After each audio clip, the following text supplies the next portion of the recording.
এত এত লোক তোমার জন্য কাঁদছে বিশ্বদীপ। এ কোন লজ্জা, এ কোন যন্ত্রণা! গোটা বাংলার মুখ তুমি কালো করে চলে গেলে। তুমি বোধহয় বুঝে গিয়েছিলে এভাবে তোমায় শীঘ্রই কাঁধে চেপে বেরিয়ে আসতে হবে বাঙুর হাসপাতালের মর্গ থেকে, যেতে হবে কাঁটা পুকুর লাশ কাটা ঘরে, ছুরি কাচি চলবে তোমার ফুলের মতো শরীরটার ওপর। ময়না তদন্তের সময় ঠায় বসে থাকা তদন্তকারী অফিসার মিস্টার ভৌমিকও যে অপলক। তারপর শেষ অভিশপ্ত সন্ধ্যায় তুমি বাড়ি ফিরলে তোমার মায়ের কোলে, কিন্তু তুমি যে নিথর।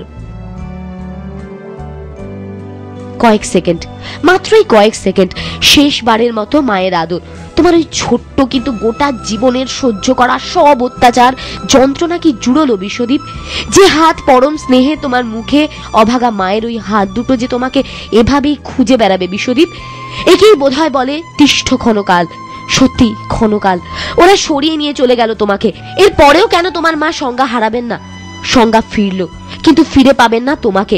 ভিড়ের মাঝে হারিয়ে গিয়েছিল তোমার ওপর অত্যাচারের সবচেয়ে বড় সাক্ষী তোমার বোন নেহা। শেষবারের জন্য ওরা নেহাকে কোলে করে নিয়ে এলো তোমার কাছে। ওর দাদা দাদা চিৎকারেও তুমি সাড়া দিলে না। তুমি জানো তোমার স্কুল নেতাজি নগর বিদ্যাভবনে আজ কেউ যায়নি, সবাই শুধু তোমার জন্য কেঁদেছে। সবাই সবাই আজ তোমায় দেখতে এসেছে। এত ফুলের চাপে কি তোমার কষ্ট হচ্ছে বিশ্বদীপ? অনেক কষ্ট পেয়েছো। ওরা আর কেউ তোমায় কষ্ট দিতে চায় না। তুমি চলে গেলে গড়িয়া মহাশ্মশানে। সেখান থেকে কোথায় যাবে বিশ্বদীপ? কোথায়?